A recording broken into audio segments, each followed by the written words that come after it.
Toujours le même plaisir de vous retrouver, mesdames, messieurs, pour partager ces instants de télé en direct sur la télévision du Burkina Faso, groupe média leader. Mesdames, messieurs, l'apéro déjeuner, le carrefour des hommes et femmes qui ont de l'histoire et un parcours à compter, vous dit encore merci pour la fidélité. Merci de nous rejoindre pour ce numéro 3 de la semaine. Aujourd'hui, mercredi, jour donc de la semaine, troisième numéro. Ziedara sera avec nous pour la rubrique L'œil de la cité.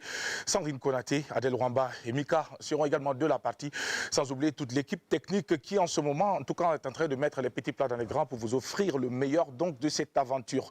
Tout de suite, nous recueillons le bonjour de Ziedara. Bonjour à toi mon cher ami et bienvenue pour ce numéro 3 de la semaine. Bonjour cousin, bonjour la famille. Ben, c'est joli ce que tu portes, ça ne peut pas passer inaperçu quand même. C'est un nouveau look. Moi, je ne t'ai jamais vu porter ça. C'est vraiment waouh. C'est du François Ier, c'est sa toute nouvelle collection. Alors, ce sont des blazers manches coupées.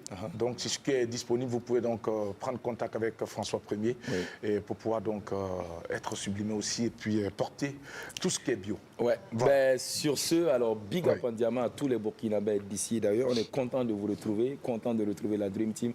Ne zappez pas l'apéro déjeuner. C'est le number 1 des émissions de divertissement avec mon frère, mon real nigga, Jackie Elfeu nous représente, a.k.a. pour la Dream Team. Tu testes, tu dead, Papi Kick, 50 Weedy. Allons-y pour le Rem Chum Chum today.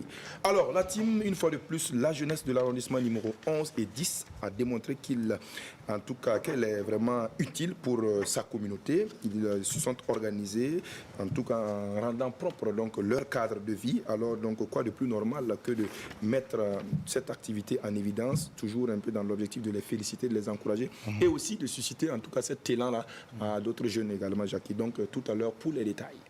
Je pense que la semaine dernière, on avait fait cas donc de cette jeunesse de Bobo du Lasso qui s'était également mobilisée pour mener des actions concrètes, nettoyer les cimetières. Alors donc je pense qu'aujourd'hui c'est encore à saluer donc cet esprit et cette volonté de pouvoir contribuer donc au développement de la cité, au développement du pays, le Burkina Faso. Que chacun retienne donc comme nous avons coutume à le dire ici à l'apéro déjeuner, nous sommes tous des colibris. Chaque acteur peut apporter sa contribution donc au développement de ce pays. N'attendez pas tout des gouvernants, n'attendez pas tout du gouvernement, que chacun essaie d'apporter ce qu'il peut. Nous, à notre niveau, on essaie d'apporter ce que nous avons comme modeste contribution.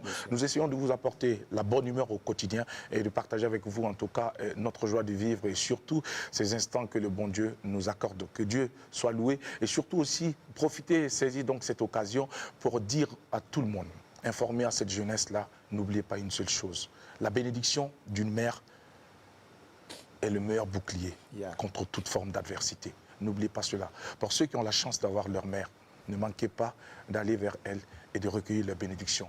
Pour ceux ou celles qui ont perdu leur maman, dites-vous toujours une chose. Il y a forcément une maman quelque part qui va vous adopter et qui va vous bénir. Recueillez les bénédictions des mamans, que Dieu donne longue vie à nos mamans, que Dieu bénisse nos mamans depuis leurs différentes positions, que Dieu continue d'élever nos mamans et que Dieu continue de faire brûler cette flamme d'amour qu'elles ont pour nous. Que Dieu bénisse toutes les mamans du Burkina Faso et toutes les mamans du monde entier, de façon générale. Sandrine Konaté, bonjour et bienvenue. Amen. Merci, je reçois les bénédictions.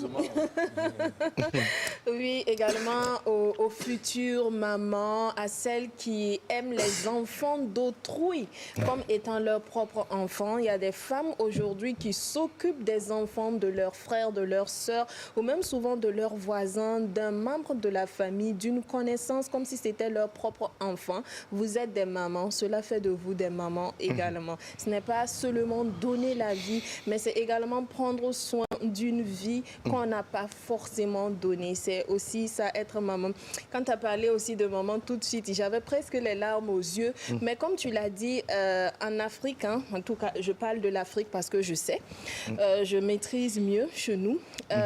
On n'est jamais orphelin ou orpheline de mère. Moi, ma maman biologique, je ne l'ai plus, qu'elle repose en paix, mais j'ai tellement de mamans aujourd'hui que je me dis mais c'est énorme, c'est une grâce, je ne manque pas d'amour maternel. Elles sont là, toutes ces femmes qui m'aiment, qui m'éduquent, qui m'ont éduquée, qui ont contribué à faire de moi ce que je suis aujourd'hui parce que maman est partie vraiment très tôt et toutes ces personnes étaient là. Je vous dis merci, merci, merci, merci. Si je suis la femme que je suis aujourd'hui et aussi la maman que je suis, c'est grâce à vous parce que vous avez pris soin de cette vie-là que ma maman biologique a donné et c'est vraiment important. Merci à vous, toutes les mamans du monde entier. Téléspectateurs, bonjour, excellente journée de mercredi. C'est vrai que les jours passent vite, hein, la janviose, ce n'est plus comme les années antérieures où le mois de janvier, on avait l'impression que ça durait une éternité. Aujourd'hui, ça va vite et on souhaite en tout cas que vos affaires aussi prospèrent à la vitesse des jours qui passent et pour cela, vous savez très bien qu'il faut s'armer de courage et beaucoup travailler. Belle tenue, Jackie. Zié Diarra le disait. C'est vraiment très joli. Je pense qu'on va s'en procurer. Hein. Voilà, d'autres couleurs, d'autres modèles et tout. Téléspectateurs, restez connectés pour l'apéro et le reste, on s'en charge. Merci Sandrine Konaté et vivement donc que cette journée soit une journée d'opportunité pour toi également. Mesdames, Messieurs, pour... terminer donc le tour de table, c'est avec Adèle Rwamba, à qui nous allons également souhaiter une très belle journée et puis recueillir donc la citation du jour, si il y a citation du jour. Bonjour. Il y a citation. Bonjour Jackie, Sandrine, bonjour, Zié, bonjour. Téléspectateurs, bonjour. J'ose croire que vous vous portez bien, j'ose croire que vous avez reçu cette grâce divine-là de vous réveiller ce matin.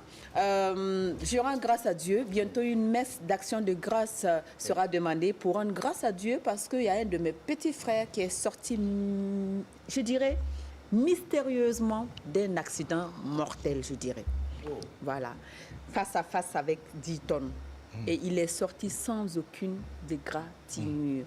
Mais son véhicule est froissé, méconnaissable. Et le 10 tonnes, c'est seulement le moteur qu'on voit. Donc, il est sorti de là-dedans. Et moi, je ne peux que dire merci Seigneur, rendre grâce à Dieu tout simplement. Et une messe d'action de grâce sera demandée. Je m'en vais de ce pas pour la citation du jour. Une citation d'une dame qui se bat au niveau de Bobo Dioulasso, que j'admire beaucoup. On ne se connaît pas personnellement, mais je pense que depuis l'Europe, je l'avais déjà contactée pour qu'elle me maquille, parce qu'elle maquille les gens, les dames, elle fait les make-up, et elle habille aussi elle coiffe et elle habille aussi les mariés, qui s'appelle Mamis Coiffure, si je ne me trompe, à Bobo. C'est une dame qui se bat. Donc, la citation vient d'elle et elle dit ceci, je cite, « La gratitude est de la plus haute vibration. Plus tu apprécies ce que tu as, plus la vie te donnera encore plus de choses à apprécier. » Donc, c'est vice-versa. Donc, ça veut dire que plus vous vous plaignez, plus la vie aussi va vous donner des choses qui vont vous permettre de continuer à vous plaindre. Comme quoi, il faut éviter de chialer. Voilà, quand ce n'est pas nécessaire. Voilà, et quand c'est nécessaire, de fois, c'est mieux de digérer les choses et puis d'arrêter de vous plaindre tout simplement. Parce que très souvent, en se plaignant, ça ne sert à rien, en fait. Voilà, vous ne vous faites que du mal à vous-même. Ça ne sert à rien de se plaindre tout le temps. C'est toujours mieux de travailler à trouver des solutions et de travailler à avancer tout simplement dans sa vie au lieu de passer son temps à se plaindre. Des fois, ça ne vaut même pas le coup de se plaindre même. Et on se plaint quand même. Voilà. Donc, fin de citation. Restez connectés, chers téléspectateurs. Aujourd'hui, c'est mercredi. C'est le 3e numéro de Apéro. Je souhaiterais passer mon bonjour à la direction générale. Bonjour à DFC. Bonjour à Gouba. Bonjour au prêtre Gouba, oui. Et bonjour à toute l'administration du niveau de je ne sais pas si je peux dire, hein, de l'immeuble de la Lonabé au centre-ville. On vous salue. Nous sommes très heureux. Aujourd'hui, mercredi 19 janvier 2022. Voilà, donc nous sommes très heureux de vous passer ce bonjour-là et restez surtout connectés. C'est avec beaucoup de joie, beaucoup de bonheur, bien évidemment, que nous commençons cette émission. Merci à toute la team. Merci pour cette volonté donc d'offrir le meilleur de vous-même au quotidien à ces millions de téléspectateurs qui suivent cette aventure sur la télévision du Burkina Faso. Beaucoup de jeunes aujourd'hui peinent donc à trouver le chemin. Beaucoup de jeunes sur le chemin de la réussite sont confrontés à d'énormes difficultés, ce qui les amène par moments à abandonner, ce qui les amène par moments à se poser des questions, à se demander, est-ce qu'on pourra s'en sortir? Laissez-moi vous dire que vous devez continuer donc à croire, à garder cette patience qui pour nous sera peut-être une patience illimitée, mais qui reste un pouvoir illimité. Que Dieu ouvre des portes, que Dieu vous offre des opportunités à toute cette jeunesse qui entreprend aujourd'hui dans des conditions très difficiles. Soyez donc courageux, tôt ou tard, vous verrez donc le bout du tunnel. Que Dieu bénisse la jeunesse du Burkina Faso, de l'Afrique et du monde entier en général. Mesdames, Messieurs, bienvenue à ceux qui nous prennent en vol. L'apéro déjeuner, c'est le décollage à présent avec une toute nouvelle vidéo. C'est de l'exclusivité de la télévision du Burkina Faso. Une vidéo qui nous a été proposée par notre papa. Nous lui avons rendu hommage la dernière fois dans la rubrique rétro avec Drabo le chancelier. Eh bien, Issouf Comporé revient donc des starting blocks avec une nouvelle composition, une nouvelle pensée, une nouvelle façon de voir les choses, un autre regard. Mesdames, Messieurs, appréciez ce clip et surtout la profondeur du texte. Issouf Comporé qui en ce moment est convalescent. Nous lui transmettons toutes les énergies positives afin qu'il puisse se relever. Dieu est amour, Dieu est généreux. Et dans sa miséricorde, il va toujours veiller sur vous. Papa Issouf Comporé, recevez le bonjour de toute la team de l'apéro déjeuner depuis votre position. Vous êtes une personne ressource pour nous. Que Dieu vous inspire encore. On regarde un autre regard, c'est Issouf Comporé sur la télé. Let's go.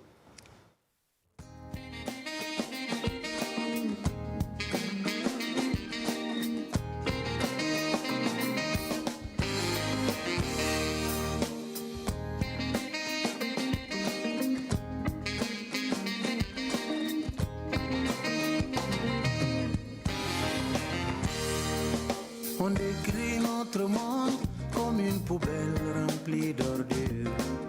On dit que sur la terre, tous les êtres humains sont des monstres. On dit que l'amitié aujourd'hui est synonyme d'intérêt.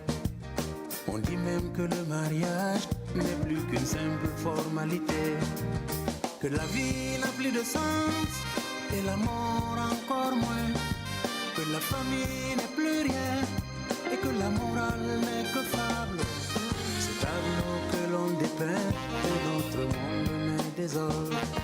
Mais je crois qu'à quelque part, il reste une flamme qui n'est pas éteinte.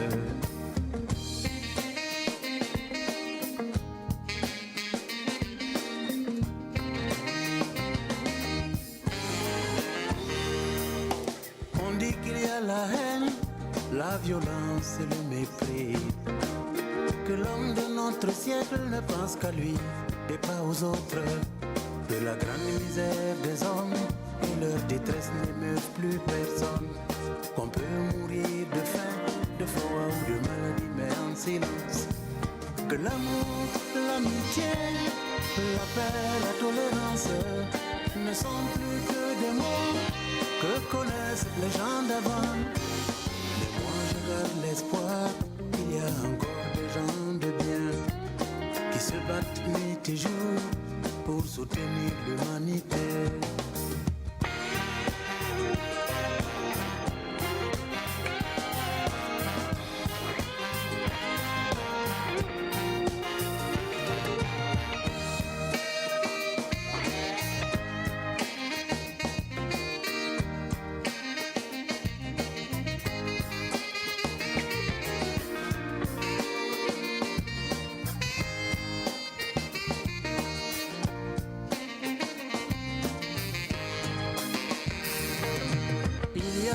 Quelqu'un pour vous prendre la main dans la tempête. Le jour de la tourmente, une âme pour vous serrer dans ses bras. Quelqu'un avec amour qui se penche pour vous relever.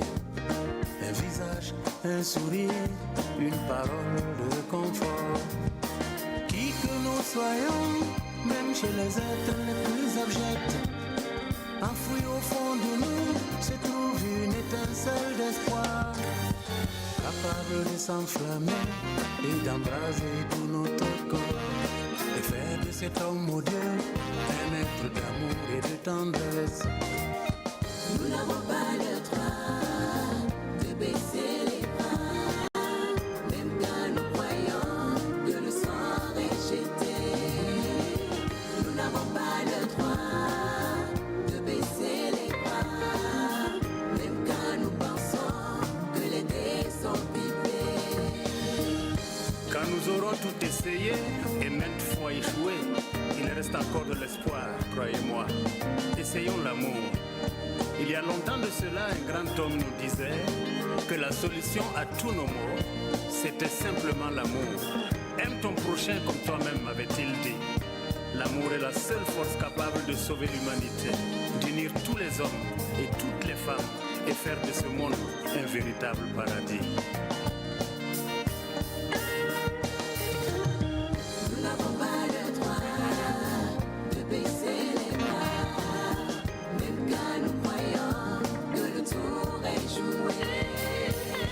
Nous n'avons pas le droit de baisser les bras, même quand nous pensons qu'il est déjà trop tard.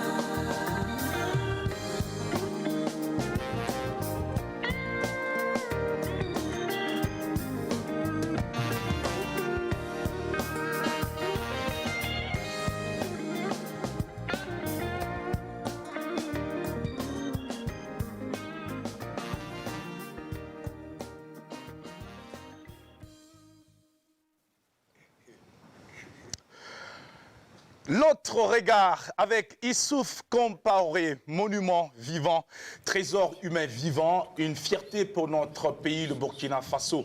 Mesdames, Messieurs, c'est sa toute nouvelle trouvaille pour nous et il nous l'a proposé. Hier, nous étions donc en contact. Issouf Compaoré qui se remet tout doucement donc d'une maladie. Oui. Alors, il n'a pas fêté comme nous, il était alité. Alors, mais grâce à Dieu, il dit que tout va mieux. De plus en plus, il arrive à se remettre. Et donc, il a voulu donc nous proposer cette très belle vidéo. Et je pense qu'avec la team, vous allez chacun, à votre niveau, lui souhaiter en tout cas un meilleur rétablissement. Et puis, surtout, une santé de fer, afin que nous puissions aller lui rendre visite et profiter de ses conseils et de tout ce qu'il a à partager avec nous. C'est un homme très généreux, un homme pieux, pour qui nous avons beaucoup de respect et de considération. Il y a des personnes qui forcent l'admiration. Parce que ces personnes, à travers leurs actes, vous imposent le respect. Ouais. Issouf Compaoré en fait partie et c'est tout un honneur pour nous de lui rendre ce vibrant hommage ce matin, à la suite de la rubrique rétro qui lui a rendu un hommage cette même semaine, ou c'est la semaine dernière, avec Drabo, le chancelier. Ziediara. Oui. Mais il faut dire que déjà avant de rendre un vibrant hommage au doyen Issouf Compaoré, c'est de saluer la qualité du clip qui nous a été proposé ici. Et on sent que, comme tu l'as dit en introduction, le vieux, il a de la ressource. Ça, c'est vraiment, comme on le dit, c'est une source intarissable d'inspiration aujourd'hui et surtout pour la nouvelle génération aujourd'hui. Et quand j'ai regardé le clip, j'ai pensé tout à l'heure à la nouvelle génération. J'ai dit, mais voyez, hein, ils sont là et on pense qu'ils sont finis, mais ils ont quand même de la ressource. Donc, ce qui est important également dans ce clip-là, c'est la mise en évidence des ressources naturelles de notre pays. Et moi, j'ai quand même apprécié que le clip, voilà, hein, ça a été tourné chez nous, dans la région des Cascades. Il n'y a pas affaire de Aya Sandrine Konaté. C'est la cascade de Karfigla qui a été mise en évidence. Ce sont les dômes de Fabidougou qui ont été mis en évidence et même les pics de Sendou. Je pense que c'est quelque chose de très important. Ça dénote effectivement ici que notre pays, le Burkina Faso, regorge d'énormes potentialités qu'il faut surtout mettre en évidence. Et bon, c'est quand même dommage qu'avec le contexte que nous avons, dans lequel nous vivons, que ces ressources-là ne peuvent pas justement apporter quelque chose parce que ça freine quelque part donc le tourisme, etc., etc. En tout cas, papa, nous te souhaitons meilleure santé, prompt rétablissement. En tout cas, reviens-nous en forme. Big up en diamant à vous, papa. One love. Merci Ziediara Sandrine Konaté également pour un petit commentaire avant que nous puissions donc poursuivre. Ok, alors juste un beau clip à l'image de la belle personne qu'est notre papa. Le clip il est simple, le clip il est profond de sens, le clip il est plein de ressources. C'est juste à l'image de cette personne merveilleuse qu'est cet homme, est notre papa. Et quand tout à l'heure Zi a dit le vieux, comprenez que le vieux ça s'est dit avec tout le respect, la considération et toute l'admiration possible. Respect à vous, meilleure santé, prompt rétablissement. On vous envoie plein de love de la part de vos enfants, de vos petits-enfants. De toute façon, vous savez que vous n'avez pas le choix. Il vous reste des années et des années à vivre. Donc, on vous souhaite toutes ces années-là dans la santé. Merci Sandrine Konaté, enfin Adèle Romba. Oui, alors Sandrine fait bien de préciser que le vieux, ce n'est pas du tout péjoratif. J'ai une petite anecdote rapidement en passant. Ma belle-mère et moi, nous sortons à Ouagadougou pour aller faire des courses dans le centre, le village artisanal, un truc comme ça. À un moment donné, les rabatteurs là, hé la vieille, Elle s'est retenue, elle me dit, mais tu te rends compte Adèle? Non, mais carrément, il me traite de vieille. J'ai dit non, c'est un signe de respect. Voilà, là-bas, si on dit la vieille ou le vieux, c'est péjoratif, mais là, c'est vraiment le respect. Donc, depuis quand on arrive, il faut saluer le vieux père pour moi, salut la vieille mère pour moi. Donc, pour eux, c'était, voilà, jusqu'à ce que je les respecte. Ça apporte la sagesse. Tout à fait, tout à fait. On peut même t'appeler vieille mère pendant que tu as 19 ans. Ça dépend de la sagesse que tu as. Donc, merci de préciser, Sandrine. Nous, ici, c'est beaucoup d'admiration et beaucoup de respect pour le papa Issouf Compaoré. Les images, de très belles images du Burkina Faso, j'ai beaucoup adoré. On sent qu'on a mis les moyens. Le papa même a donné de sa personne. Voilà, il était quand même dans l'eau. Je ne sais pas s'il faisait chaud ou pas. Et puis, je me posais des questions. Je dis, mais toutes les parties du corps étaient finalement trempées. Mais bon, apparemment, il y avait des tenues de rechange juste à côté. En tout cas, toutes mes félicitations, papa. Et nous, non, vous n'avez pas intérêt. Vous avez intérêt juste, surtout à vous remettre sur pied parce que les 120 ans minimum, là, vous allez les faire ici. Et bientôt, on sera à la maison pour le barbecue. Merci beaucoup à toute la team. Merci pour ces énergies positives que vous envoyez donc à notre papa Issouf Compaoré qui est en train de suivre cette émission en ce moment. Alors papa, prenez soin de vous et surtout que Dieu bénisse encore une fois de plus. Merci pour cette belle vidéo que nous n'allons pas arrêter de regarder à longueur de temps et que nous allons partager. En tout cas, de façon répétée, insister donc à ces millions de téléspectateurs qui prennent toujours du plaisir à nous suivre sur la télévision du Burkina Faso du lundi au vendredi quand il est 11h temps universel sur la télé du groupe Média Leader. Mesdames, messieurs, l'heure pour nous à présent d'installer notre invité. La rubrique c'est tranche de vie et c'est tout de suite maintenant avec Yerbanga qui a la réalisation ce matin. Big up à toi depuis ta position et c'est parti.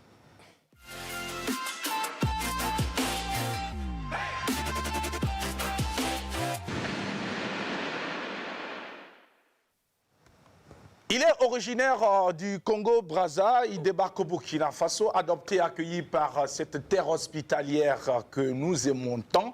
Aujourd'hui, il s'est carrément installé.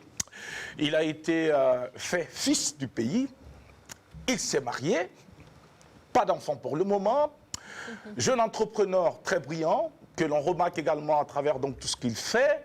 Il est coopté, plébiscité aussi par cette jeunesse qui aime bien donc aller à son école pour apprendre, recevoir. Eh bien, il est avec nous, il est aussi maître de cérémonie. Mesdames, messieurs, notre invité est avec nous ce matin et j'aimerais que la team puisse donc l'accueillir comme il se doit. Monsieur Yoba. Voilà, c'est Monsieur Yoba. On applaudit très fort pour l'accueillir, s'il vous plaît. Venez avec nous, Monsieur Yoba. Bonjour, bienvenue. Merci. Nous sommes très heureux de vous avoir sur notre plateau. Le plaisir est partagé. C'est vrai que on voit déjà ce que vous faites sur les réseaux sociaux, parce que c'est le canal par lequel également on arrive à découvrir beaucoup de jeunes. Okay. Alors, Yoba Yann Sylvain, c'est le nom à l'état civil, nom d'ailleurs que vous avez gardé pour mener vos activités au quotidien. Vous êtes maître de cérémonie, vous effectuez un parcours scolaire normal comme tout autre enfant. Après l'obtention du baccalauréat série C, vous débarquez au Burkina Faso en 2013 et depuis lors vous êtes là, accueilli par cette terre chaleureuse, par ce peuple chaleureux. Alors, tout de suite, vos impressions aujourd'hui, 2013 à ce jour, est-ce que tout a été comme vous avez souhaité quand vous arriviez? Et puis aussi, si c'est possible, de nous dire qu'est-ce qui vous a motivé à arriver ici. Déjà, je tiens à vous remercier. Je suis très content d'être sur ce plateau. Et comme on ne s'est pas vu depuis très longtemps et on se connaît depuis même l'année dernière. Depuis l'année dernière. Donc je vous souhaite mes meilleurs vœux. Santé, succès, beaucoup d'argent et que la paix revienne au Burkina. Amen. Que la paix revienne au Burkina Faso. Et justement, pour rester dans la même veine, on va profiter, vous demander justement d'adresser votre message, si vous l'avez d'ailleurs, un message donc à l'endroit de nos forces de défense et de sécurité qui justement mouillent le maillot sur les terrains, en ce moment, sont au front, donnent leur poitrine pour recevoir des balles assassines, afin que nous puissions être là. C'est un sacrifice, un grand sacrifice pour la nation. Si vous avez un message pour ces jeux, c'est le moment pour vous. Ce que je veux dire aux forces de défense et de sécurité, c'est que vous êtes nos héros. Vous êtes notre force, vous êtes notre défense. Et nous croyons en vous. Nous savons que nous allons remporter ce combat. Nous savons que vous avez toutes les armes nécessaires pour remporter la victoire. Et nous allons prier pour que Dieu vous soutienne. Et à bientôt. Merci beaucoup. C'est vraiment gentil de votre part. Monsieur Yoba, Congo-Brazza. Tout à fait. On débarque au Burkina Faso. Tout à fait. Qu'est-ce qui vous a amené au Burkina? C'est loin. Hein. C'est loin, c'est C'est très quand même loin. c'est Est-ce très qu'on loin. avait déjà des parents, on avait déjà une adresse ici? Ou bien on débat par curiosité pour découvrir un pays comme le Burkina Faso? En fait, à la base, je ne voulais pas venir au Burkina Faso. D'accord. À la base, quand j'ai eu le bac en 2012, vu qu'avant je voulais être footballeur, donc j'ai joué en équipe nationale des moins de 17 ans, mais ça ne s'est pas passé comme je voulais.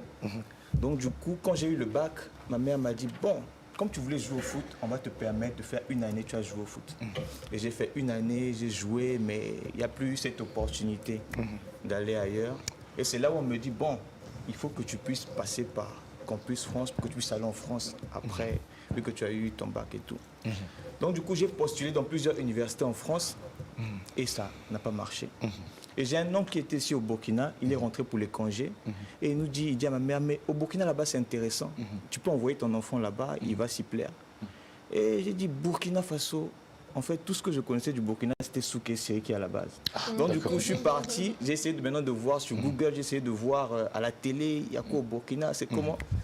Et pour moi, quand je venais, je me disais, maman, ce que tu me fais là, vraiment, c'est comme une punition. Parce que je me demandais, est-ce qu'au Burkina, il y a des blancs? C'était la question qui me venait en tête. Il y a des blancs. Des blancs, pourquoi?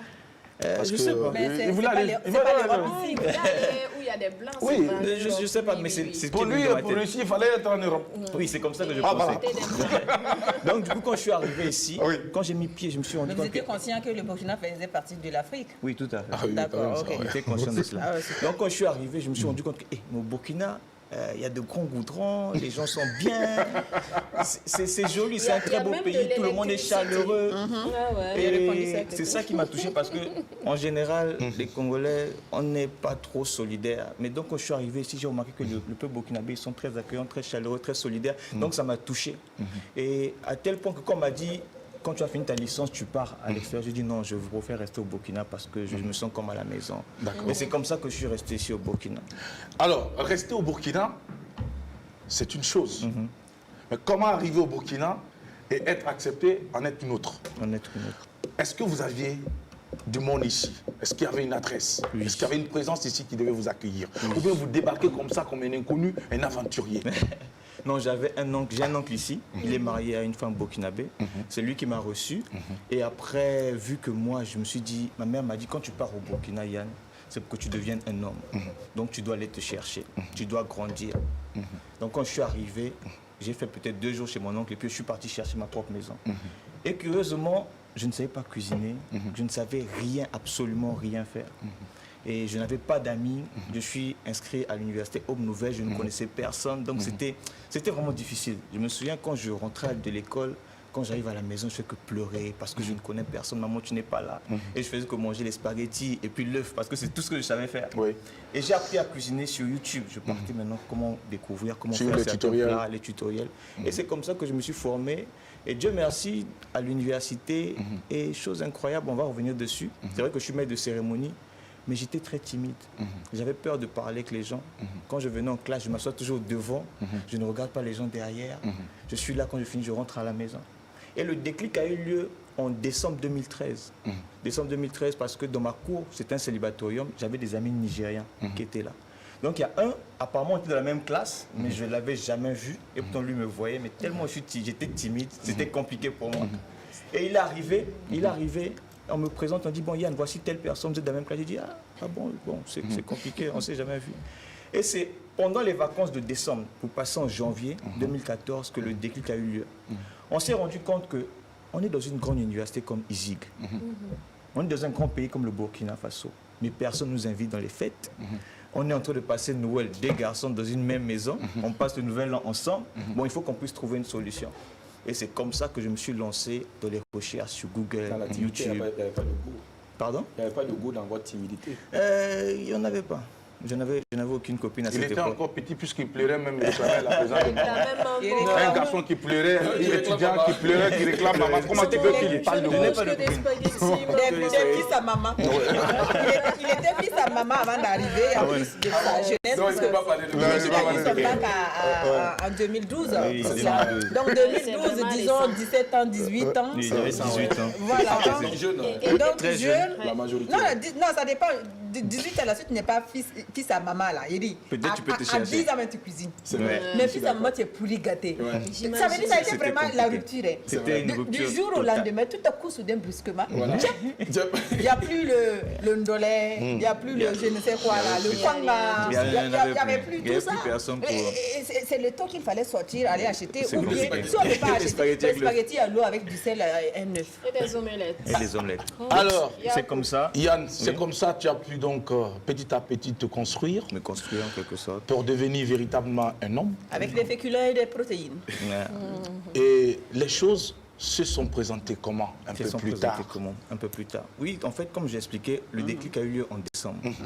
Donc, quand on s'est rendu compte de tout ça, mon ami et moi, on a dit, bon, il faut qu'on aille faire des recherches sur Google, YouTube. Et D'accord. là, c'est là où je me suis lancé. J'ai vraiment aimé la lecture. Comment se faire des amis, comment discuter avec les gens, quelles sont les conversations que les gens aiment, comment parler en public, tout. Je ne savais même pas ce que j'allais Donc, c'est devenir. Google qui t'a enseigné tout Oui, ça. c'est Google qui m'a enseigné Des tout choses ça. ici naturelles pour nous. Naturel. Et pour le cas spécifique du Burkina, oui, c'est de façon générale. Parce Pardon? que quand même au Congo, tu avais des gens. Non, Tu au avais des Congo, amis. même chose incroyable. Vous voyez, je suis reparti au Congo C'était l'année maman. passée. Sous l'aile de maman. Quand je suis reparti au Congo, les gens me posaient la question, Yann, est-ce que ce qu'on voit sur Facebook de toi là, c'est vrai? Ou bien c'est un montage, c'est une mise en scène? Parce que le Yann qu'on connaît, il ne peut pas parler devant les gens. Donc vous voyez l'image qu'ils avaient. Donc parce qu'au Congo, j'étais tout le temps calme. Donc en réalité, depuis le Congo, tu J'étais étais timide. quelqu'un de très réservé. Très réservé. Dans ton coin. Avec maman. Seulement, voilà. C'est juste Seulement avec maman. Oui. Et est-ce que tu es le seul fils de... Excuse-moi, on se Oui, non, tutoie bien pour sûr, briser bien les sûr. barrières. Il y a aucun Voilà. problème. Voilà, d'ailleurs, on est de la même... Voilà, donc on va se tutoyer, ça va être Ok. plus facile. Alors, Yann, est-ce que tu as d'autres frères? Oui. Mon papa, ce qu'il faut savoir, c'est que c'était un shogun. Un shogun. Shogun, Oui. d'accord. Avec beaucoup de femmes. Il avait beaucoup 4 d'enfants. femmes. Ah. Il avait 4 femmes. C'est le Congolais. J'ai un petit frère et j'ai 6 sœurs D'accord. avec différentes mères. Des demi-frères. Oui, des demi-frères. Oui, mais tu es le seul enfant de maman. Non, maman et papa. Parce que du côté de maman, j'ai 2 sœurs. Ah, ok. Du côté de papa, j'ai un frère et Maman, puis si 4 c'était sœurs. une sugar. D'accord. Alors, De papa et maman, tu es seul. Je suis seul. Seule. D'accord. qu'est-ce que Yann décide donc de faire à l'université? À l'université. Haute-Nouvelle, on s'intéresse à quelle filière? Je suis informatique. Donc j'ai fait une licence et un master en informatique, conception de logiciels. Je crée des applications mobiles, des sites web, des logiciels et on donne des formations en informatique. Donc c'était ça à la base. Maintenant, vu que quand je commençais avec la lecture, vu qu'en 2014, quand je suis arrivé à l'école, c'était comme si c'était 2 personnes différentes, entre le Yann qui est parti en congé et le Yann qui est revenu. Donc il y a un ami maintenant qui m'a... C'est un Nigérien, toujours, c'est un écrivain. Lui, il voulait faire les choses différemment. Il a dit, Yann, moi, pour les dédicaces de mes livres, j'ai besoin qu'il y ait un maître de cérémonie qui soit là pour faire quoi que ce soit. J'ai dit, mon frère, moi, je ne sais même pas comment parler. Moi, je suis en train de me débrouiller. Il m'a dit, non, tu peux faire ça. Donc, c'est comme ça que j'ai pu concilier depuis l'université la prise de parole en public et puis l'école. Mais j'étais plus focalisé sur l'informatique. Sur l'informatique. Aujourd'hui, l'informatique n'a plus sa place ou bien on continue d'exercer? Oui, l'informatique a toujours sa place parce que si je ne fais pas ça, j'aurai des problèmes avec Dieu. C'est pour dire quoi? Pour dire que la maîtrise de cérémonie seule ne peut pas te permettre de vivre. Non, je ne suis pas seulement maître de cérémonie. Je suis maître de cérémonie, je suis formateur, je suis également entrepreneur.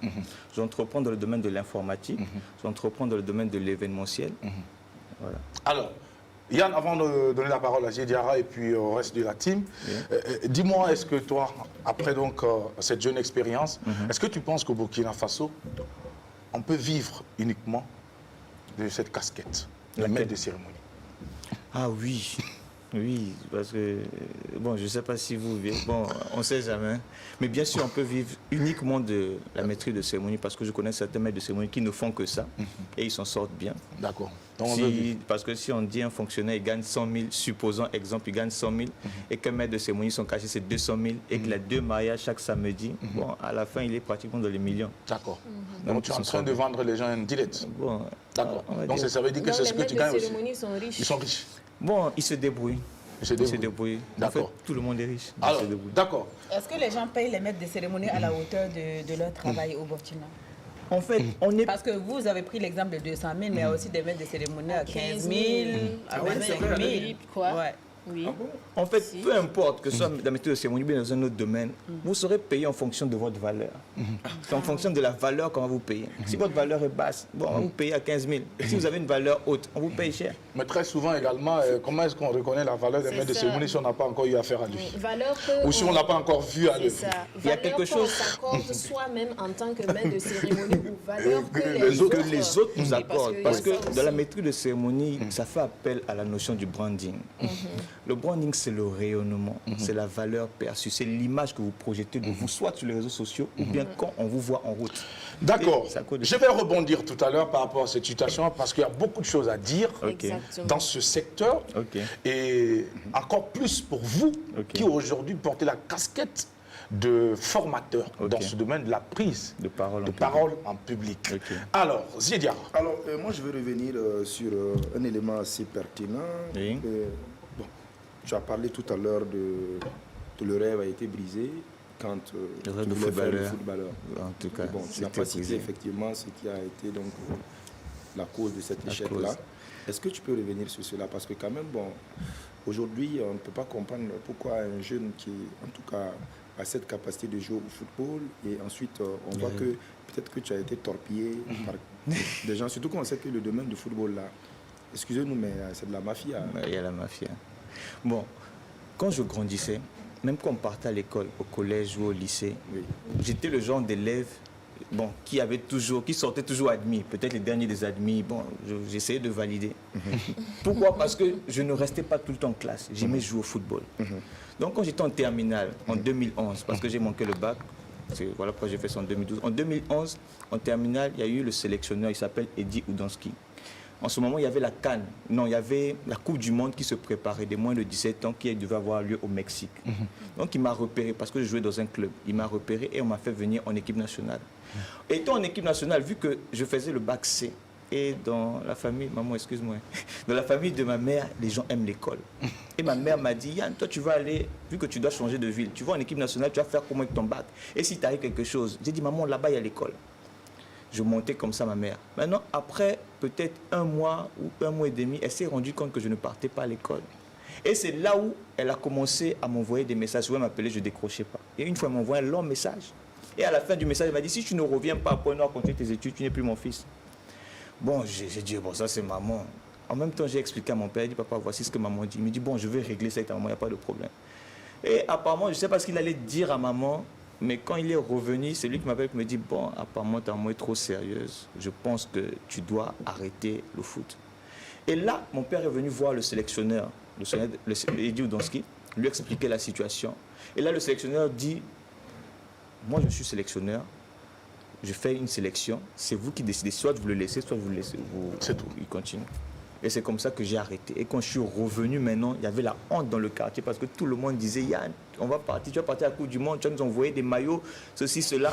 Donc c'était vraiment... Et c'est comme ça. Le quartier était déjà au courant. Bien sûr. Ce soir, Dès que moi je joue au ballon là, tout le monde mon me ami, dit, mon ami ce soir. Mais en fait, c'est quand même regrettable. Aujourd'hui, avec un peu de recul, comment est-ce que tu Ah tu non, as je suis vécu cette fier. situation? Je suis très content. En fait, c'est l'une des meilleures décisions que ma mère ait prise. D'accord. Est prise pour moi. Parce que imaginez un peu que je décidais d'aller, que ça marche, supposons que ça marche le foot, et que je suis pris quelque part, ou bien que ça marche, je suis pris ou bien je ne suis pas pris. Après, je fais un accident, je perds mes jambes, je n'ai pas de bac. Une blessure. Je fais comment? Je vais encore rattraper tout le retard. Parce que ce qui s'est passé, c'était vraiment une période qui était choquante parce que du CP1 jusqu'en terminale, j'avais des amis, on a fréquenté ensemble. Quand j'ai manqué le bac, eux tous, sans exception, ils ont eu. Et eux tous, ils ont tous voyagé. Donc c'était compliqué pour moi. Est-ce que Yann va imposer cette situation un jour à son fils? Puisque tu n'as pas encore d'enfant, marié, peut-être que madame va t'en donner dans les mois à venir. Est-ce que si cet enfant plus tard Il veut jouer, décide donc de jouer au ballon, est-ce que Yann va aller dans la même direction, dans le même sens que maman, en disant cet enfant ne joue pas au ballon? Et est-ce que Yann va penser également que cet enfant pourrait éventuellement se blesser plus tard et perdre beaucoup d'années? Non, je veux lui mettre dans des conditions. Ça veut dire quoi? Bon, peut-être, par exemple, ici au Burkina, peut-être les conditions ne sont pas réunies, mais je vais essayer avec mon argent, mes économies, mon petit, je t'envoie en Europe. tu vas aller là-bas. D'accord. Là-bas, au moins, il y a sport-études. Et il va Ce que je continuer. voulais dire, Mais en tu as fait. été moulé quand même, puisque tu parles de quelque chose de très important. Tu voulais voyager, aller découvrir l'Europe. C'est comme blanc. Ou le blanc. Voilà. Merci Adèle. Mais on a comme l'impression que, bon, je ne sais pas, moi je n'ai pas fait le Congo, mais c'est le rêve de beaucoup de jeunes Oui, Congolais. oui, les Congolais, D'aller non, en Europe. on a Eux, ce complexe-là. Dès que vous partez en France, On est arrivé, quoi. Voilà. Ouais, réussi. On a bien. Pourtant, ça galère fort. Ouais, mais ça, comment le est-ce que truc. c'est ça? Vous êtes moulé dans... Comment est-ce que... Voilà. En grandissant, je me suis rendu compte C'est que... les parents qui vous font ça Ah, ou c'est Non, c'est dans lequel- l'environnement. C'est l'environnement. Et puis, ouais, Ou bien il y a eu des Congolais qui sont partis, qui ont réussi, et puis vous avez vu des modèles. c'est ça le problème. On ne sait pas s'ils ont réussi. Tout ce qu'on voit, c'est la sape. C'est ça qui est compliqué. Oui, c'est ça qui est compliqué. Des fois, il lave les assiettes là-bas. Bon, il ne va pas montrer cette partie. Il va pas monter deuxième partie. Des fois, même la SAP est payée en 10 fois. voilà. C'est-à-dire, si ça coûte, je ne sais pas moi, 150 €, on peut vous permettre de payer en 10 fois maximum.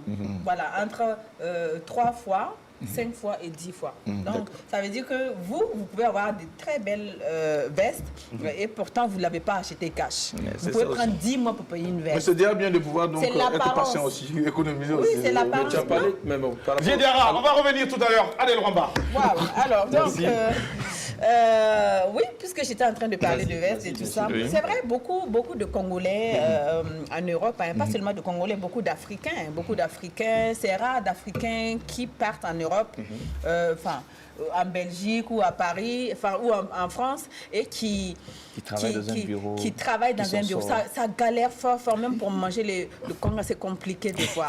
Oui, mais ils sont tout le temps en groupe et ils parlent beaucoup. Il y a des Congolais qui font passer genre 10 ans sans parler un bon français en France, par exemple, parce qu'ils parlent entre eux tout le temps. C'est le lingala tout le temps. Certains parlent un peu de swahili, donc c'est ça tout le temps et ça galère fort. Il ne faut pas se mentir. Il ne faut pas se mentir. L'Europe, c'est pas l'Eldorado. Donc on galère fort là-bas. Donc quand on envoie 20 € ici ou 50 € là, applaudissez-nous. On se lève à 4 h du matin pour commencer à travailler, pour finir à 20 h peut-être, et puis dans tout ça là, avec les taxes. Bon, bref, une petite parenthèse. Monsieur Yoba, Oui. vous êtes formateur. Et vous formez aussi en technique de vente. Oui. Alors moi, je souhaiterais savoir quelles sont les 5 techniques de vente les plus répandues que vous connaissez. Que je connais. Vente dans quel domaine? Sur le digital? Non, bien pas sur vente le de façon digital, enfin, en général. Technique de Voilà, vente. les techniques de vente classiques, c'est-à-dire si je dois vendre quelque chose à M. Ziediara, qui a une belle chemise en passant de Casa, et puis vous aussi, vous êtes très bien en dimanche, j'aime beaucoup, mais je ne pouvais pas vous apprécier sans apprécier d'abord mon très cher Ziediara. Alors, donc, quelles sont les techniques de vente qui sont répandues, au fait, qui sont connues dans tous les domaines? Ok. Déjà, par rapport à la vente, Oui. vous devez savoir que pour qu'il y ait vente, ça doit se passer au moins avec un être humain. C'est ça, non? Et vu qu'on négocie ou bien on est en train de vendre un être humain, on doit savoir comment les êtres humains prennent les décisions. Parce que tout se passe dans le cerveau. Le comportement. Dans le cerveau, il y a ce qu'on appelle le cerveau droit et le cerveau gauche. Le cerveau gauche, c'est le côté de la raison et le cerveau droit, c'est le côté des émotions. Donc, si en tant que vendeur, vous avez la capacité d'aller toucher les émotions de quelqu'un, vous l'avez eu. Donc, pour pouvoir toucher les émotions, vous devez d'abord, premièrement, identifier son besoin. Quel est son besoin? Qu'est-ce qu'il veut? C'est la première des mais choses. avant d'identifier son besoin, qu'est-ce qu'il faut faire au préalable? Je ne sais pas. Alors, on va Parce que il faut- faire simple, Adèle. On va faire simple. Il va finir son raisonnement. Et s'il y a des compléments, vous allez apporter. Alors, allez-y. Donnez-nous pour vous ce que vous pensez qu'on peut utiliser comme technique pour vendre. Par exemple, tant que le marketeur, monsieur, voilà. il vend ce téléphone. Monsieur Diarra, c'est ça? Diarra, oui, c'est ça. Il vend ce téléphone à 100 000. Vous vendez le même téléphone à 200 000. Maintenant, je suis parti dans sa boutique. Il m'a dit 100 000, je viens de votre boutique 200 000. Pourquoi je vais acheter chez vous? Parce que c'est ça le vendeur. En tant que vendeur, pourquoi je vais acheter chez lui, chez elle et pas chez vous? Moi, pour être un bon vendeur, ou bien vous, pour être une bonne vendeuse, vous devez savoir que moi, pour acheter ce produit-là, ce sont mes émotions qui vont primer. Donc, si vous avez la capacité de toucher mes émotions, vous m'avez eu. Si une femme vient acheter le téléphone, bon, les hommes aussi, ça arrive maintenant. Il vient acheter le téléphone, quel est son besoin? C'est quoi son besoin général? Donc, Non, identifier le besoin, Quel est son besoin? toucher l'émotion. Non, je veux savoir, j'ai une question que je vais vous poser. Quel est son besoin? Si une femme vient acheter un téléphone, Si une femme vient acheter un téléphone, oui, au marché, peu importe. vous demandez à nous les hommes de dire si une femme vient acheter un Ok, les téléphone. femmes, pourquoi acheter les téléphones? Mais on achète le téléphone comme vous les hommes, suppose. Non, Non, il y a un besoin. En général, les femmes achètent le Maintenant, téléphone à besoin cause des de photos. chacun. Supposons que la dame vient demander, c'est combien le téléphone? Madame, attendez, En général. en général, Ça, c'est en général. OK. on prend la photo et puis on vous montre, regardez comment c'est joli. Oui. Là, déjà, votre besoin sera déjà un peu comblé parce qu'on a comblé une partie de votre besoin. Donc, la première étape, c'est identifier le besoin. Quel est son besoin? Qu'est-ce qu'il veut? Parce qu'après la deuxième, ça vous emmène à la deuxième étape où vous devez emmener le client à reconnaître qu'elle a compris que vous avez identifié son besoin. Et on part à la troisième étape où vous ajoutez une valeur en plus. Qu'est-ce que vous ajoutez en plus de votre offre? Qu'est-ce que vous ajoutez? Je prends un exemple. Si quelqu'un vient Qu'il me puisse voir, garder le client pour qu'il n'aille pas ailleurs. Bien sûr. si quelqu'un me voit pour me dire, Yann, je veux que tu puisses organiser mon mariage, c'est combien? Je ne donne jamais le prix pour organiser le mariage. Pourquoi? Parce que si tu donnes le prix à ce qu'on appelle la dissonance de prix, le client, parce qu'en venant te voir, il y a déjà un prix qu'il donne à ton objet. Donc en même temps, je demande, madame, qu'est-ce que vous voulez? Quel genre de mariage vous voulez qu'on puisse organiser? Et là, la personne détaille. Et quand la personne détaille, vous écoutez attentivement ce que la personne est en train de dire parce que vous allez rebondir sur ce que la personne est en train de dire. Et après ça, la deuxième étape, c'est juste pour illustrer. La deuxième étape, je viens maintenant montrer un des meilleurs mariages que j'ai organisé pour montrer. Madame Adèle, c'est bien ce que vous êtes en train de dire. Elle dit, oui, c'est exactement ça. Exactement. Là, le client dit, ah, apparemment, le gars, il connaît de quoi je parle. Ou bien, la personne maîtrise son sujet. Et puis, je parle à la troisième étape. Je dis, madame, on n'organise pas seulement les mariages. À la fin de votre mariage, on vous offre une lune de miel gratuite, vous et votre mari. À Lumbila, Bichubi, à Legonlo, c'est cadeau. Ah, mais ça m'a dit, ah, donc c'est combien? Là, vous avez eu la personne. Moi, j'ai adapté en fonction des circonstances. Je ne vais pas parler des 5 grandes étapes pour l'avoir. Non, j'adapte en fonction de ce qui marche. Parce que Et c'est chaque ça qui marche. système marketing a l'art de son instrument. Par exemple, vous voulez manger la viande de mouton. Oui, faut Vous partez insister demander à quelqu'un, c'est combien? Vous voyez, c'est au feu. Le gars, il coupe une tranche et puis vous donne, monsieur, goûte d'abord. Ouais, faut insister. Mais en fait, ça, c'est le propre de Bouboulet. D'accord. Alors, ça fait partie de cette technique. Vous avez bien dit quelque chose qui est important, c'est dans les circonstances. Est-ce que Adèle, il répond à vos questions ou il ne répond pas à votre question? Je pense que c'est bon. D'accord. OK. Alors, Sandrine Konaté. Oui, monsieur Yoba. Oui, madame Sandrine. Est-ce qu'aujourd'hui, c'est vrai que vous avez grandi sous l'aile de maman? Bon, si vous permettez qu'on le dise, parce que vous l'avez dit Tout à dans fait. vos interventions, que vous ne saviez même pas cuisiner et tout. Voilà, on ne vous juge pas et on ne juge pas non plus l'éducation que maman vous a donnée. Mais est-ce qu'aujourd'hui, vous pensez que cette expérience de maman, d'avoir écouté tonton et vous jeter à la mer, entre guillemets, pour que vous appreniez à nager, a servi à quelque chose? Oui, bien sûr. Ça a vraiment servi. Parce que si elle n'avait pas fait ça, Yann devait être un enfant pourri, gâté. Et je ne dis pas que ce n'est pas maman. En fait, nous, quand on grandissait, mon père, c'était un entrepreneur puis un homme politique. Il était député. Donc, à la maison, on avait des vigiles, on avait des cuisiniers, on avait tout. On ne sortait pas. Ok. Donc, tout ce qu'on voulait, on faisait. Vous êtes né avec une prière en or. Pas une cuillère en or. Je cas, suis ça allait né bien. avec un papa qui s'est battu. Est-ce que vous voyez?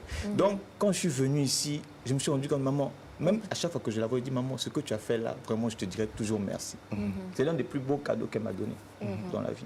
Donc, ça a vraiment contribué à faire de vous ce que vous êtes. Bien sûr. Alors, entre-temps, quand on parlait des maîtres de cérémonie, vous avez parlé également de quelque chose de réseaux sociaux. Quand on Réseaux parlait sociaux. de se donner de la valeur, sur les réseaux sociaux. Voilà, sur les réseaux sociaux. Est-ce que vous pensez, les réseaux sociaux, c'est du virtuel, hein, Du tout le monde virtuel. le sait, qui est vraiment différent du réel. Comment, à partir des réseaux sociaux, on pourrait reconnaître un professionnel dans son domaine? Pas seulement au niveau de la maîtrise de cérémonie, mais un professionnel. Puisque sur les réseaux sociaux, toutes les boutiques sont grandes. Tout le monde est professionnel de ci ou de ça. Tout le monde est expert en toutologie, c'est-à-dire on maîtrise tous les sujets. Sandrine Konaté, Voilà. ta question. Justement, je l'ai posé au départ. D'accord. Comment reconnaître sur les réseaux sociaux un professionnel professionnel. bon dans son Dans ce domaine? domaine. La vérité, malheureusement, sur les réseaux sociaux, on ne peut pas reconnaître. Ah, D'accord. Ce que vous devez savoir, supposons dans le quartier, il y a une dame qui vend le bissap. Bissap de 500, le gros bidon de la fille. Et là, c'est bon. on prend le bidon, on va déposer par exemple à Marina Market ou bien une autre alimentation. Vous allez passer chez Monsieur Dembélé pour la pub. Ok, on y Pour va. le cube. Et puis on vient dans le supermarché, on dépose le bidon de 500, gros bidon, et puis un autre petit bidon, on ne sait pas ce qu'il y a à l'intérieur, mais le design est propre. Et puis on dit, Madame Santine, vous allez acheter lequel? Le même contenu au même prix. On dit que c'est le bissap. Non, là c'est 500, là c'est même 2000. Mais c'est un petit bidon, mais le design, la maquette, l'emballage. Ici, ce qu'on met en avant, c'est l'emballage. C'est l'emballage. D'accord. On va choisir quoi? On va choisir là où il y a l'emballage. Mais vous ne savez même pas si ce qui est dedans est bon. Alors, est-ce Mais que c'est ça, votre c'est cas? dangereux. Justement, est-ce que c'est votre cas C'est aujourd'hui? dangereux. Non. Est-ce que beaucoup vendent l'emballage Oui, que le que le contenu. contenu? Je dis sur les réseaux sociaux. Oui, on parle D'accord, mais justement justement, des réseaux sur les Si sociaux. c'est sur mon cas, honnêtement, je suis très bon. Mais vous D'accord. connaissez des gens qui vendent l'emballage sur les réseaux sociaux, pourtant le contenu n'y est pas. Parce que l'exemple que j'ai pris est dangereux.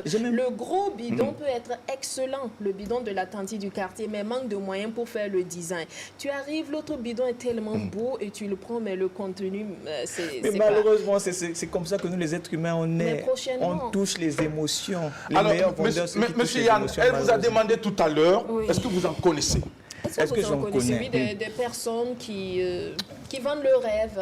Qui vendent l'emballage? Qui vendent l'emballage. non, le contenu. Non, le Bon, je contenu. connais un monsieur, en tout cas sa boutique là, vraiment si vous partez là-bas, vous ne pouvez pas entrer. Mais quand vous voyez ça sur les réseaux sociaux, Il vend quoi? D'accord. On a compris le message. Merci beaucoup. Tu restes avec nous pour la suite de cette émission. Ziediara nous entretient dans la rubrique L'eau de la cité. C'est maintenant.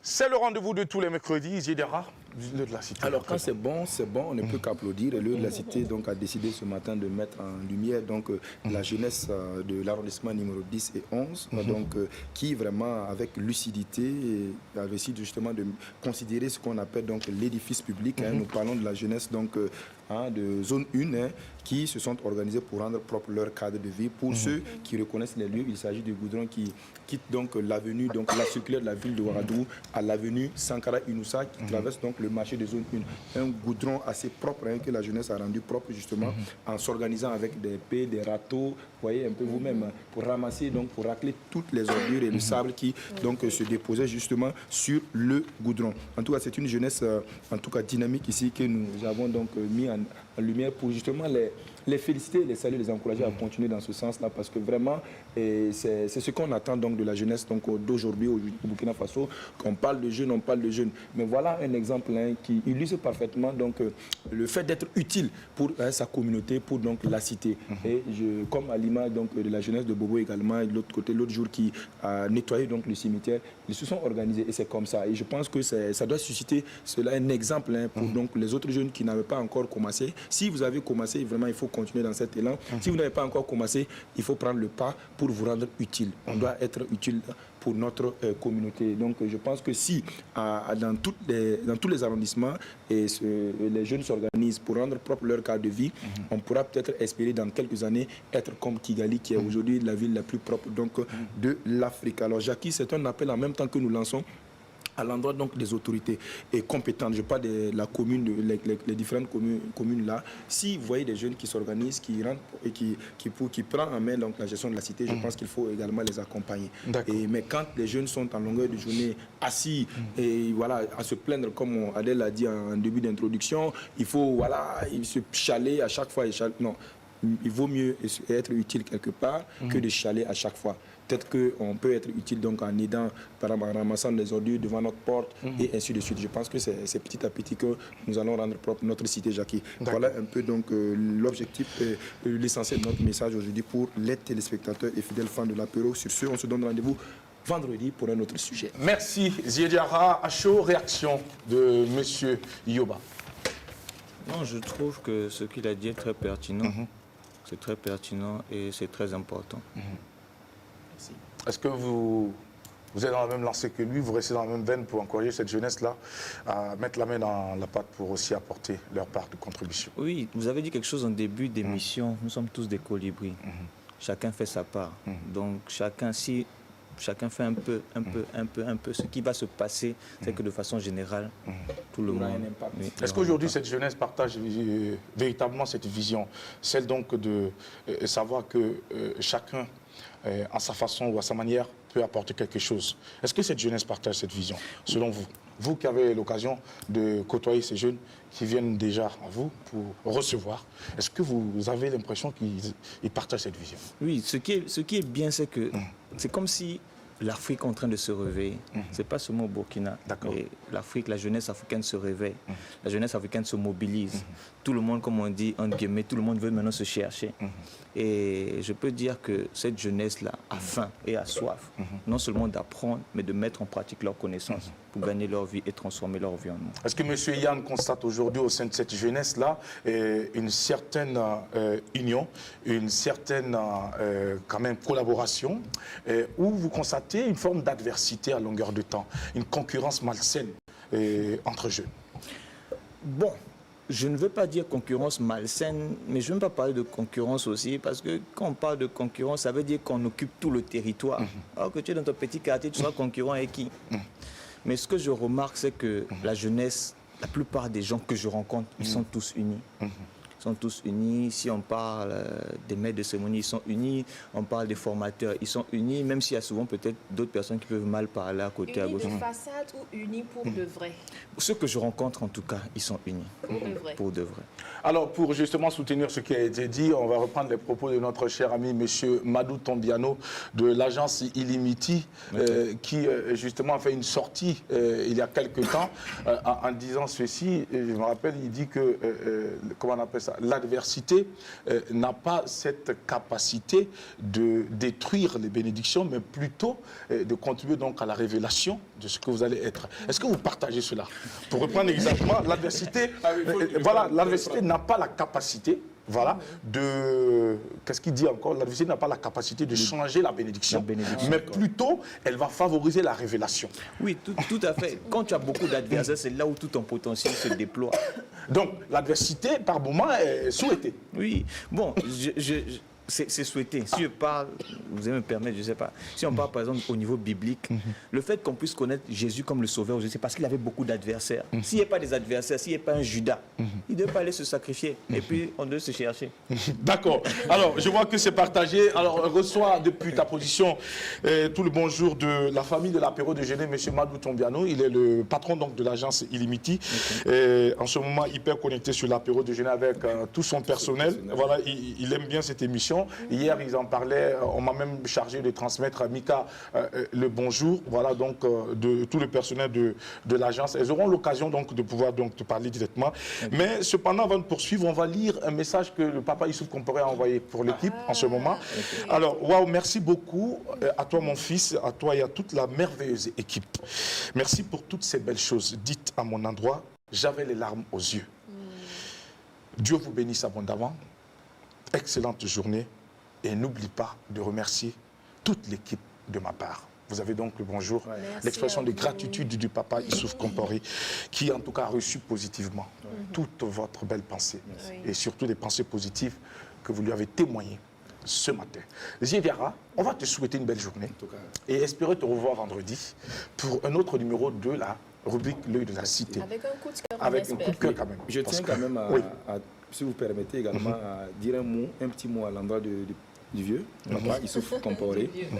C'est vrai, je pense que c'est ça. Il faut que les anciens, les doyens là, en tout cas, soient vraiment ouverts pour que la jeunesse également vienne. Parce que bon, c'est vrai qu'on reproche toujours aux jeunes de ne pas s'approcher des doyens, mais quand on veut être aussi rigoureux dans l'analyse, on se rend compte aussi qu'il y a des doyens également qui sont fermés.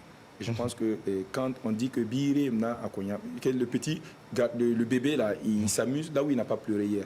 Donc ça veut dire que si quelque part tu t'approches d'un doyen, à un moment donné tu vois que c'est bizarre, ben, tu vas te reculer. S'il y a des jeunesses s'approchent de lui, c'est que quelque part en tout cas il est pour quelque chose. Il est très ouvert, il accepte les jeunes. Et j'invite en tout cas les doyens, les anciens à accepter les jeunes tels qu'ils sont. Parce qu'aujourd'hui, la jeunesse c'est la fougue, c'est l'euphorie, c'est normal. Moi je pense que les révolutionnaires disent que la jeunesse est par essence révolutionnaire. Ils sont bouillants, ils sont... Mais c'est à vous, anciens, qui êtes aujourd'hui les phares de canaliser les énergies de la jeunesse plutôt que de les... Ah non, c'est du n'importe quoi. Il n'y a pas de n'importe quoi dans la jeunesse. C'est les anciens qui doivent déterminer la voie pour la jeunesse. Merci Ziediara pour votre apport et contribution. Merci, et excellente journée à vous. Mika nous rejoint à présent pour la suite de cette émission. Mais avant, on va se retourner vers notre invité, qui est concepteur donc, de logiciels, spécialiste donc, en informatique. Il conçoit des applications mobiles, des sites web, etc. L'actualité oblige, Internet est coupé, la jeunesse gronde, certains sont même montés sur les créneaux pour dire qu'ils n'arrivent plus à mener leurs activités, n'arrivent plus à vendre. Par contre, il y en a qui ont trouvé un raccourci. Et c'est quel raccourci? Le VPN. Vous, en tant qu'informaticien, spécialiste de la question, est-ce que vous pensez que l'utilisation des VPN ne présente pas de danger ou présente des dangers? En fait, sur les réseaux sociaux, tout est danger. Ou bien sur l'Internet, le monde de l'Internet, tout est danger. Aller sur Facebook présente des dangers. Utiliser un VPN présente des dangers. J'ai lu quelqu'un qui disait que c'est gratuit, donc il y aura quelqu'un qui va mettre... Mais Facebook même, qui a payé pour aller sur Facebook? WhatsApp, qui a payé? Ça veut dire que le gars, il a créé son application, que ce soit un réseau social ou bien un VPN. Il a créé son application et puis il a mis ça gratuitement pour les gens. Et nous, on télécharge et on utilise. En utilisant, on doit juste savoir que le monsieur, en créant son application, il a mis certaines choses à l'intérieur. Maintenant, qu'est-ce qu'il a mis? On ne sait pas. De façon normale et logique, ce qu'il a mis à l'intérieur, c'est récupérer nos données. Quelles sont nos données? C'est juste pour faire ses statistiques. Le VPN est utilisé dans tel domaine, ou bien dans tel pays, c'est plus utilisé, il y a plus d'hommes, il y a plus de femmes. Quand ils utilisent, ils partent où? C'est juste pour ça. Et après, ils prennent ces données-là et ils vendent aux multinationales qui après vont utiliser les données pour pouvoir nous vendre certains produits. Donc, on ne doit pas avoir des appréhensions quant à l'utilisation des VPN. C'est ce que vous êtes en train de nous dire, M. Yoba. J'ai une amie qui est à Dubaï. À Dubaï, là-bas, en étant là-bas, si vous avez WhatsApp, vous ne pouvez pas faire des appels vidéo. Sur le territoire de Dubaï, c'est pas possible. Donc, qu'est-ce qu'elle fait? Elle a un VPN. Elle m'a dit, même si tu viens à Dubaï, je vais t'envoyer le VPN, tu vas installer, tu vas juste montrer que tu es dans un autre pays pour pouvoir utiliser WhatsApp. Donc, si eux utilisent WhatsApp et ils utilisent le VPN, il n'y a aucun problème. On va utiliser. Mais on doit voir ça autrement, en disant que, bon, le gouvernement nous a coupé par Internet, il nous a coupé juste Facebook. C'est une opportunité pour nous d'installer les Wi-Fi à la maison. Comme ça, on ne sera plus dépendant, on ne sera plus esclave de qui que ce soit. Combien de jeunes peuvent installer le Wi-Fi? Le Wi-Fi, si je pas, vous avez dit que je fais la publicité. Non, combien de personnes peuvent installer le Wi-Fi? Le Wi-Fi, ne mentionnez pas les... Voilà, c'est juste... Je mentionne pas. Voilà, Il y en a pas est claire. beaucoup, Oui. mais on peut s'associer. Il y a une agence qui fait leur Wi-Fi, je pense que c'est juste 24 000 ou 20 000 ou 15 000. On s'associe, et on puis parle de après, Wi-Fi. Ils font le Wi-Fi. Et qu'est-ce qu'on fait en ce chez moment? quelqu'un. On dépose chez quelqu'un. Et puis on vient tous partager. On se retrouve là-bas. Oui, on se retrouve là-bas. Mais le problème, c'est qu'on ne travaille pas à la maison. À la maison. Quand on rentre à la maison, c'est le soir, ou peut-être si on a une pause, on rentre à la maison. C'est pas sûr que cette idée sera partagée par tous. Et aussi, ce qu'on peut faire, vu que On est dans mobile. tout problème, il faut voir ça comme étant une opportunité. D'accord. On De doit créer savoir. peut-être, Non, pas peut-être créer une autre application parce que ça va demander beaucoup d'argent et beaucoup de temps. Mais de voir que, hey, moi, tout mon business était sur Facebook. Si on coupe Facebook, comment je vais faire? Je serai au chômage. Donc, je dois développer d'autres stratégies en temps réel. Ok, De façon d'accord. physique. Développer notre stratégie en temps réel. Mika est là avec nous. À présent, Monsieur Yoba et sera face à vous dans la rubrique donc quiz ou puzzle. Il n'y a pas de quiz ou puzzle aujourd'hui. Alors déjà, bonjour et bienvenue Mika. Bonjour Zaki, bonjour la team téléspectateurs, bonjour, merci de nous recevoir chez vous et bon appétit précisément à tous ceux qui portent le prénom Prisci, Prisca, Priscilla, voilà. Elles se définissent comme étant des personnes intelligentes, séduisantes et curieuses. Par là, je passe vous faire un coucou spécial à Prisci, PDG de PPMO depuis l'église Centre International de Réveil. Et on n'oublie pas nos FDS, hein, Jackie, comme toujours, que le Seigneur veille sur vous, que le Seigneur veille sur notre nation, au Burkina Faso. Alors aujourd'hui, on ne va pas jouer, je vais plutôt adresser une question à notre invité. D'accord. On a parlé de beaucoup de choses, mais je m'en voudrais de ne pas poser cette question. Le dîner de l'amour, qu'est-ce que c'est? Ok. Le dîner de l'amour... Il me semble que vous êtes promoteur de cette activité. Tout à fait. Qu'est-ce que c'est? Le dîner de l'amour, c'est un événement que j'organise avec ma femme. On a eu l'idée en 2020. On était en train de discuter et puis en discutant, on s'est rendu compte que mais apparemment, le défaut, le problème peut-être que les couples peuvent rencontrer, c'est la routine. Parce qu'ils n'ont pas des événements qui sont propres à eux, où ils peuvent aller s'amuser, se distraire. Les seuls événements où ils peuvent aller, c'est dans les mariages. Et les mariages aussi, là-bas, c'est difficile pour se lever. Donc, on va mettre en place quelque chose qu'on appelle le dîner de l'amour. où les couples auront un espace à eux. Ils vont venir s'amuser. Et il y aura un conseiller matrimonial qui sera là pour donner des conseils. Et aussi les célibataires qui se cherchent, qui ont besoin, par exemple, ils ont peut-être eu beaucoup de gourmets, ils ont rencontré de faux gars, ils ont rencontré de fausses go.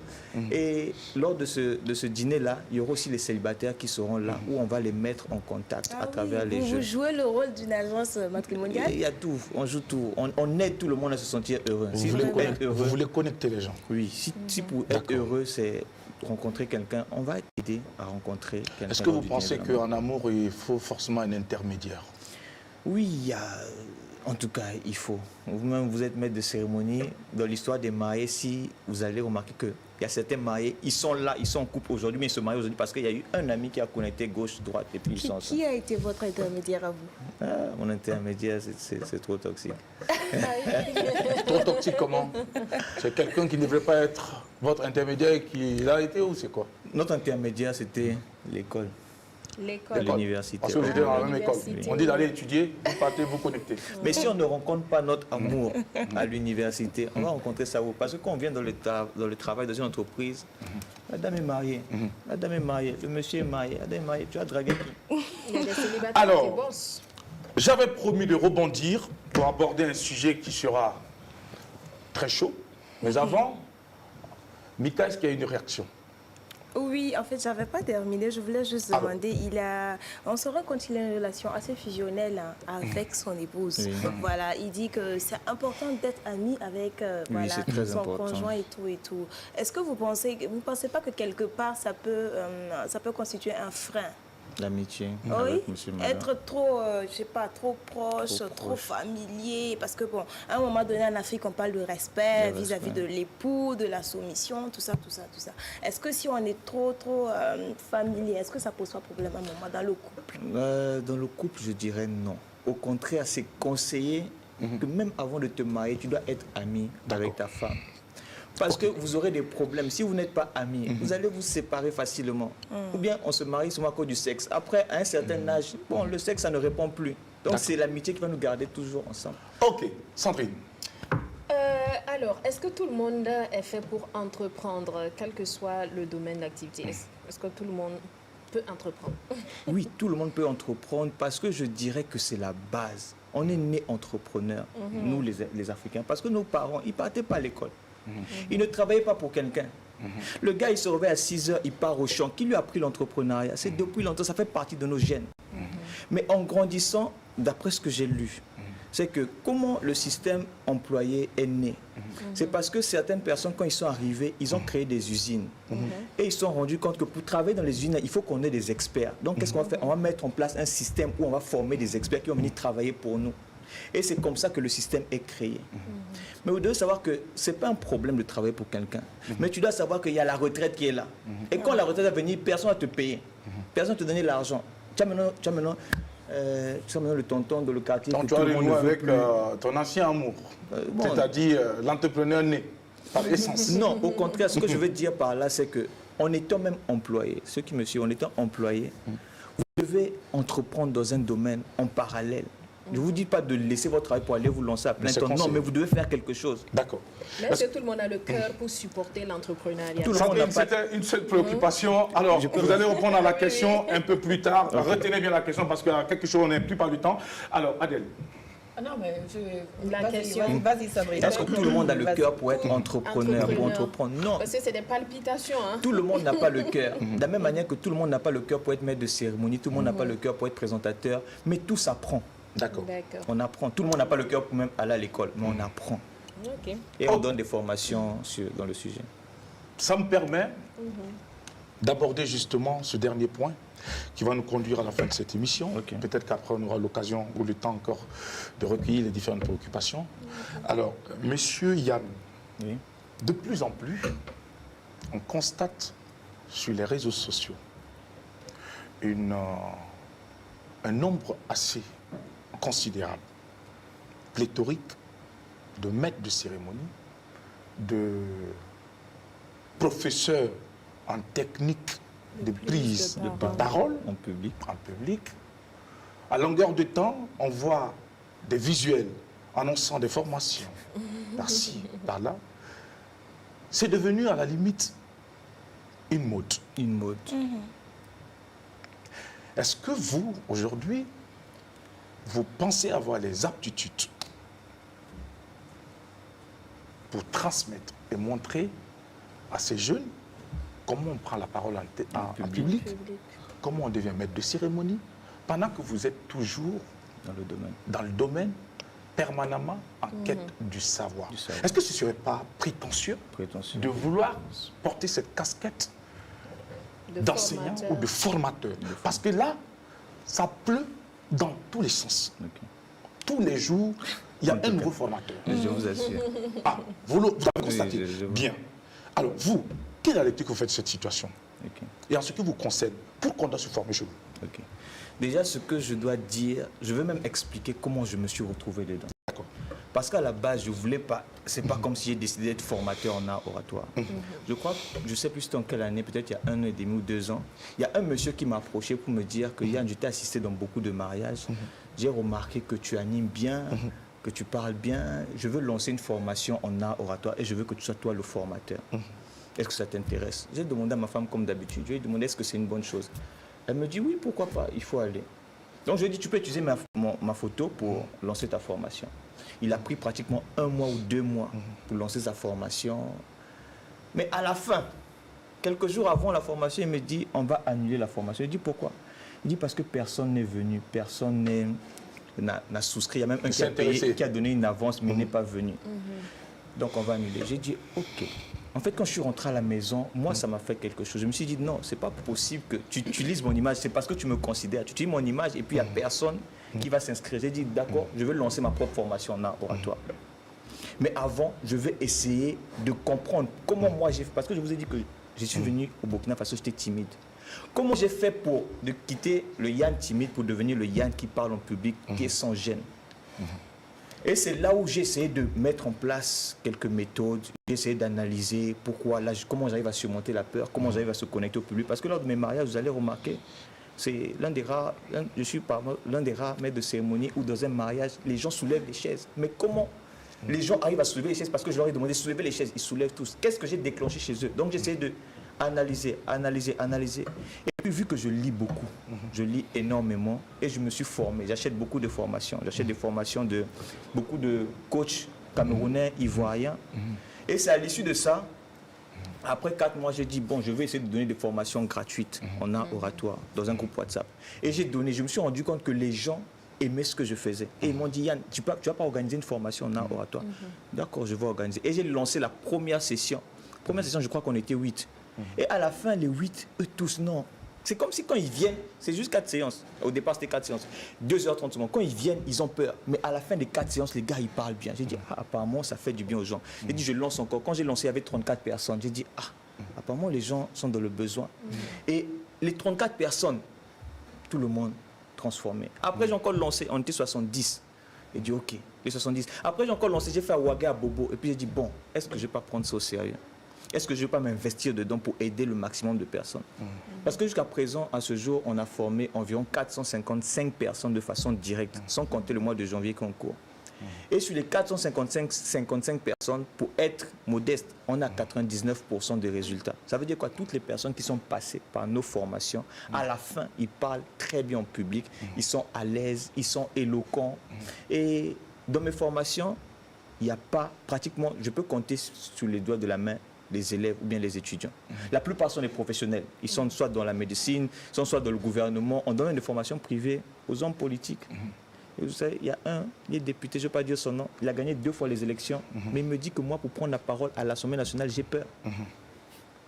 Et on lui a donné une formation, et là, il est transformé. Même Honorable qui avait du mal, il parle. Et c'est là où je me suis dit, mais apparemment, ta formation fait du bien.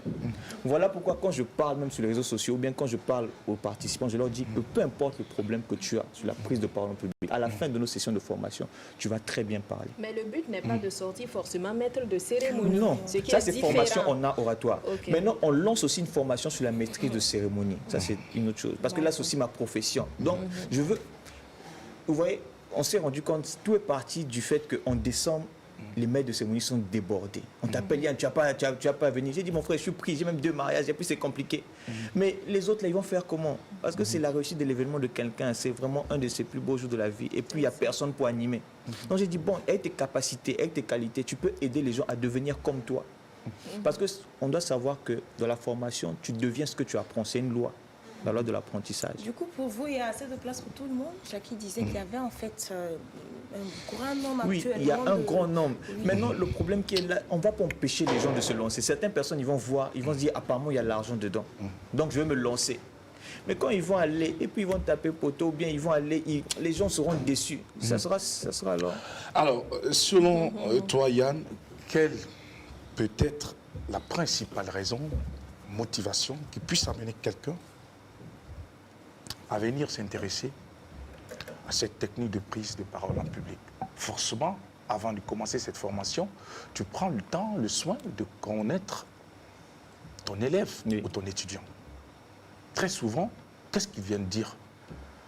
Qu'est-ce qui les a mis dans cet état? Qu'est-ce qui les empêche de prendre la parole pendant qu'ils ne sont pas des muets?